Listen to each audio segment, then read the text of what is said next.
And welcome back to Atlanta, Georgia for this very special on-the-road edition of Hannity. I continue to be joined by our great American panel. And Frank Luntz is going to join us for a focus group, one of the largest ever, in just a few minutes. All right, here we've talked a lot about the economy. We've talked a lot about the Tea Party movement and Governor Palin. Barack Obama says whether we like it or not, we remain a dominant military superpower. Whether we like it or not. I can't imagine the world with us not being. What's not to like? Yeah. What's not to like, exactly. Eric? Yeah, you know, I'm clueless on this one. I read the quote and thought he must have been taken out of context until I saw the clip on TV, and he actually said that. He actually said it, but I mean... I think it shows his underlying goal for the nation, and that is not to be the world superpower. He believes that the world is better if everybody's basically equal in terms of national power.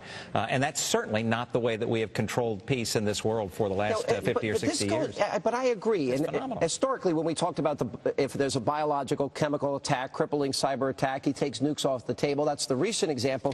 We have Gates now saying that they expect that Iran can have a nuclear weapon within a year.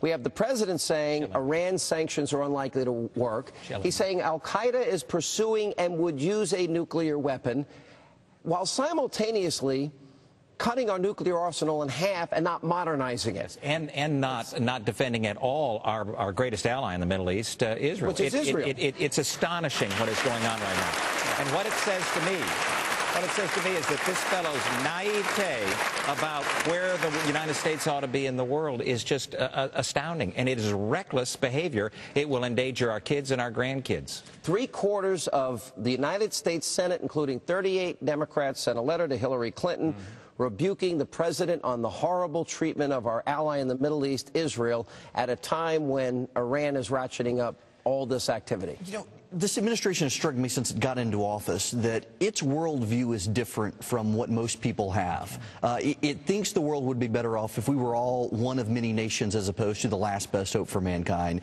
It thinks that if we do something different from what every other administration, including Jimmy Carter, has done, that somehow the results will miraculously be different and better. I don't think they're that naive. I really think they're looking at what past presidents have done and said, you know, let's think different. Is it that, or is it that he's the rigid ideologue that I said he was before the election? I mean, it is. He's got a left-wing worldview that I don't think people knew he had when they elected him. They knew he's to the left. Well, this is why not of this worldview. America's an arrogant country. He doesn't believe in American exceptionalism. Well, he said so. Yeah, exactly right. And if you don't believe in American exceptionalism, then you don't believe that America ought to be leading the world. And that's the only way that we maintain peace in this world is if America is the preeminent leader in the world. And all of the policies that he's passing, they are bringing America down. Because he can't for the life of me, you know, explain he's trying to make our economy mediocre. He, with his announced nuclear disarmament plan. Do you think it's conscious?